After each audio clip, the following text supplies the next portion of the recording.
Okay, y'all. So I'm having trouble getting enough light in the car to film with this old cheap camera. Um, but thanks to my new friend in Quincy, who was just passing through, um, he gifted me this Tow Peak bike light, and I don't know how long it runs, but I got it on low, and it should be enough to actually record this video. I am in a situation where um, I knew it would happen, but it never quite comes when you expect, or I don't know how to put it. I never quite anticipate what Babylon's willing to do to stop me. I never can quite. I'm laying back. The car, by the way, the car seat is back. I'm on. This is a pillow. I'm in the car, and it's set in place, and the battery's dead. So that's the position I have. So it looks like I'm reclining. I am reclining in my safe space and recording this video. I made some room on this phone. I deleted a lot of YouTube downloads. That's what was taking up a lot of space. I finally figured that out. Should have been obvious, but it wasn't. I like to download new lessons every day at the library, and I come here and I listen to them. You know, studying the Epic of Gilgamesh, studying ancient, arcane, esoteric knowledge. I was reading about or listening to Dr. Justin Sledge talk about um, Albertus Magnus from the 12th century. Thomas Aquinas' teacher, who was very involved in the occult and very involved in Christian, like occultism, the magic, Christian magic, which I think is very, very, very interesting. So I do want to get to the point because I don't have infinite space. I don't have infinite time. I'm alone at camp. It's like almost 9 o'clock on Saturday night. Very productive day in town. I got the tires. They're being installed at Les Schwab. I have priced out and chosen a new rear wheel for the road bike, the Trek that I got, which is worth every penny. I love riding it. I need more gears. I need lower gears, and I need all the gears. So I can get a 10-speed rear wheel. I have 7 on there right now. I can get a 10-speed rear wheel, and hopefully it would shift with my down tube shifters on friction setting.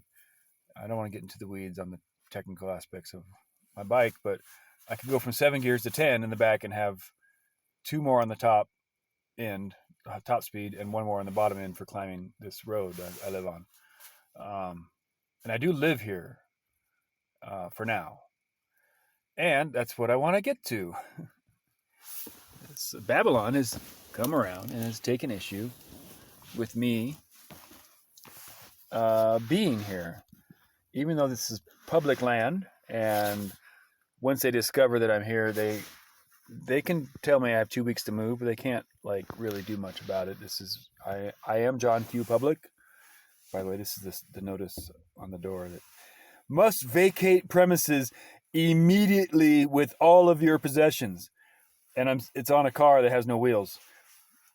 I'm guessing they're not going to help me. And I'm guessing they want me to like put the car on my back and walk out of here or something.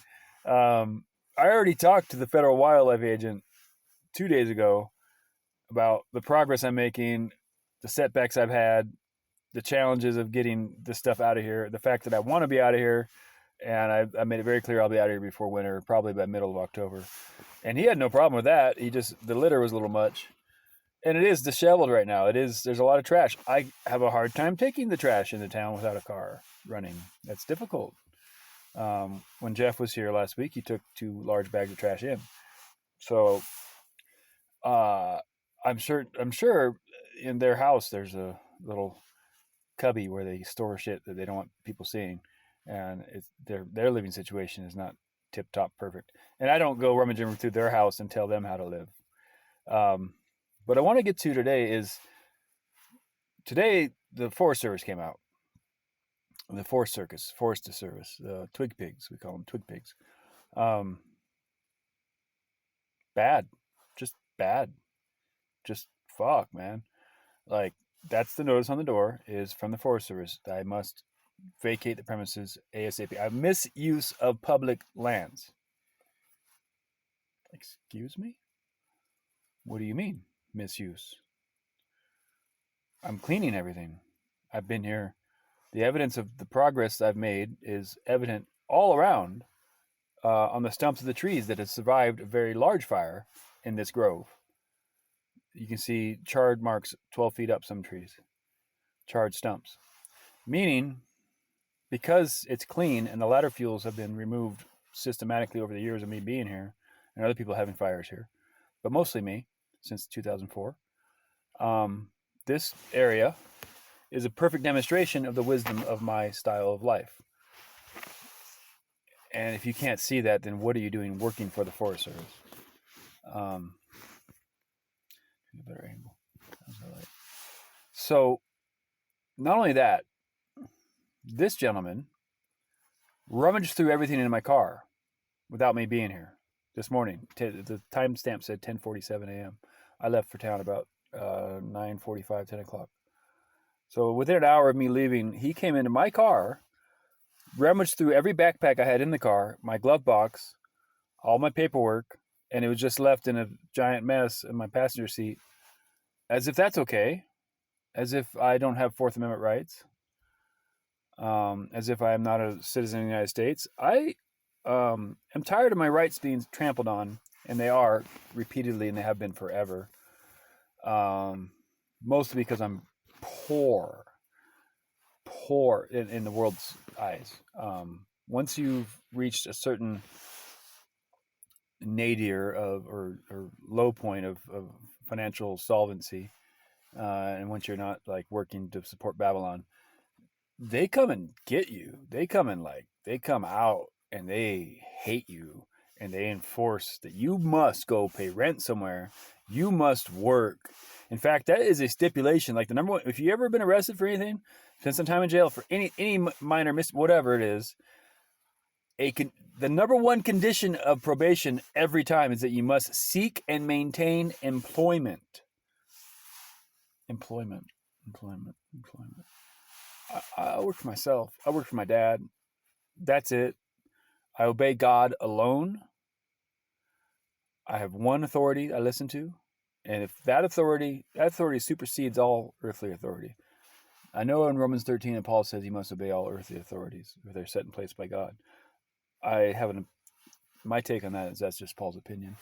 He did write that in a Roman prison, so I give him some credit for that. But no, dude, like when the laws are in contradiction to what is right and just, when a Forest Service chief comes out to my camp and tries to enforce a total fire ban and to find me and to demand that I vacate these premises, that we're living in the upside down. This is backwards. This is 100%. This is a 180 turn from any kind of righteousness, because a man with a brain and eyes would see the evidence of the wisdom of the way I live. And I have been documenting this since the middle of March. I've been very, very clear about what I'm doing, why I'm doing it, how I'm doing it. My take on things is I should be thanked by the city council and given a stipend and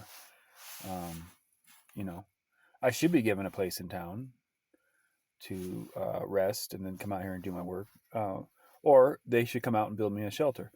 I mean, it's not quite the level of, Donald Trump saying that the Mexicans are going to build the wall, but basically, like this town, if they had a brain, would recognize I'm doing the hard work all the time to keep this place safe and keep this forest clean out of respect and love for this area.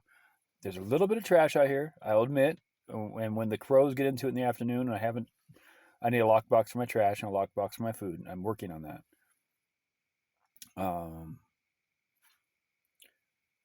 But at this point, they've now twice stated their case that I'm not welcome here in this spot that I've been coming for 21 years. So I'm really just recording this for posterity. I don't expect anybody to watch all of this all the way through. This is to, like, if for any legal issue I have in the future, I want to document the violation of my Fourth Amendment rights, document my take on things, and I'm very public about what I'm doing. I'm very open about who I am and why I'm here and what my mission is and what I expect. I do expect to build an army here of 300 to live here permanently, not just like as a party festival thing or like a rainbow gathering. This is just this spot. I mean, this is where we hold them. This is where we fight. And you all know the next line in that movie. Um, the worldview that opposes what I'm doing has to end, because what I'm doing is the solution to the problem that they created by their over management of this forest. And just walk 20 feet out, 30 feet, 100 feet out from where I'm at right now, and everywhere is overgrown with pine duff, twigs, ladder fuel, fallen branches, years and years of neglect. And people don't come out and interact with the forest because they don't have the guts, because twig pigs like Officer White and Officer Case, who come out and bother us for doing what's right. I am sick of it. I am the answer. I am doing the thing that solves the problem they claim that I am a risk of causing, namely the wildfire. I understand their paranoia. I understand their fears.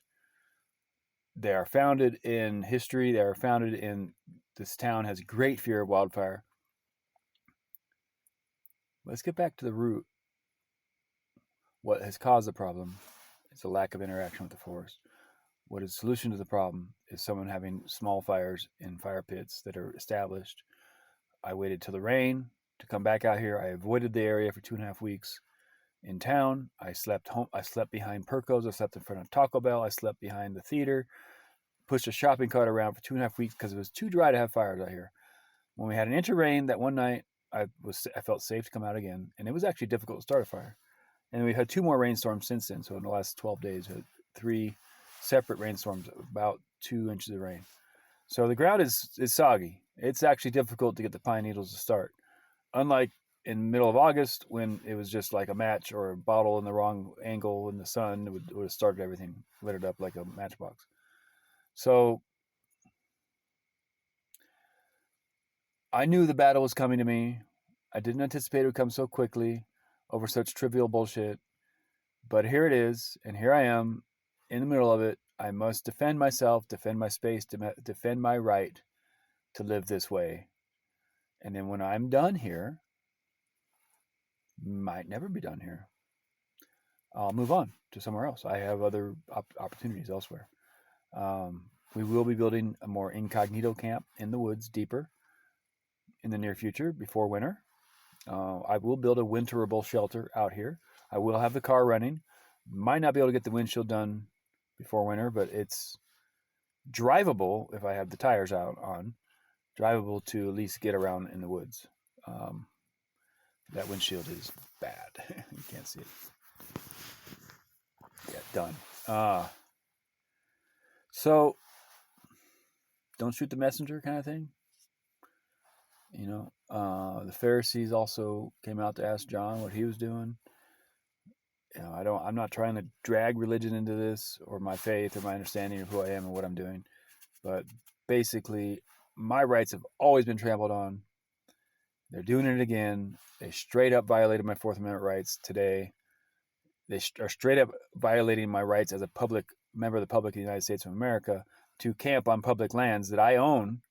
You own, I own, we all own with our tax money. This belongs to us. And what I'm doing here is none of their business. None of their business. If they look at it and they don't like what I'm doing, well, I'll go to their house. I don't like what you're doing. I don't support your way of life. I don't support you coming out here in a gas-powered vehicle to tell me not to live like this. Your forest circus truck is an abomination. What are you doing in the forest driving around? Why aren't you out on your foot? Why aren't you out on a bicycle? Why aren't you out doing things properly? And why aren't you out here helping me? Well, you will respect my authority. No, I won't. I can't stand them. I can't stand this shit. I can't stand this bullshit. And it has to end. And I'm digging in my heels. I moved to the camp 100 yards that way. There's a fire going right now. A good one. Nice and calm. All my stuff is on a plywood sheet 10 feet from the fire pit or less. And everything's safe. Everything's perfect. I do know what I'm doing. Let me do it, and it will save everything. Let me do it or help me do it, and you will see. This is salvation. That's what I have to say right now. In the morning, I hope to have enough room left on the phone to record because I expect him to be here early. And I wasn't ready for a confrontation this afternoon when I saw him on the road across the creek on the main road and slowing down and peeking in here while I'm having my chips and salsa and having a little lunch after my day in town. I just grabbed a backpack and went up the hill and just laid by a log on the other side of a log and just kind of waited for them to leave. And they both came. They were here for a while. They were here for like an hour. And again, went through my bags. I had moved to the other camp, 100 yards up, and had rummaged through my backpack there. I'm not a fan of grown men going through my shit. That's not theirs. It's not yours. It's a bad habit to get into of digging through somebody else's stuff. Not only are you violating the First Amendment or Fourth Amendment rights, and First Amendment rights, my right to my free expression of religion, which is what I'm doing. This is my expression of my religion, my faith, is that this is the right way to live. And I am obeying one authority, the ultimate authority, the authority I have to answer to when I pass, the authority that I have to give an account to on the judgment day. And my heart will be weighed against an ostrich feather if you're going to go with the Egyptian religion. But no, I'll stand before the judgment seat of the living God of the universe, Yahweh, Jehovah, Elohim, and Jesus will be right there. And they're going to test me. They're going to test all of us. But me, I have to answer to him. So I will live according to what he has put on my heart to do and the way he guides me and directs me. Babylon, not even the dog that pisses on the wall of Babylon shall escape the judgment. You're all going down. I am so sick of you. I am so sick of you. Overstepping your bounds. I'm done with you. So, you don't know who you're fucking with. You don't know the fight you just picked. You don't know. It's pure comedy at this point. It's pure comedy. You will respect my officer, Barnaby, whatever his name was. You will respect my authority. No. I will not. And you will never be welcome where I'm going. And that's bad for you because where I'm going it will save the world. So, not to put too fine a point on it. I think I've said enough. I've stated my case. And tonight I'm going to rest well with my new dream catcher. Thank you, Robert. It is really nice. It helps me sleep. And I love this living situation. I love my life. I love everything about what I'm doing. I don't like the opposition. I expect cooperation, not opposition. And so, enough said. Doing what I gotta do. God bless America. Over and out.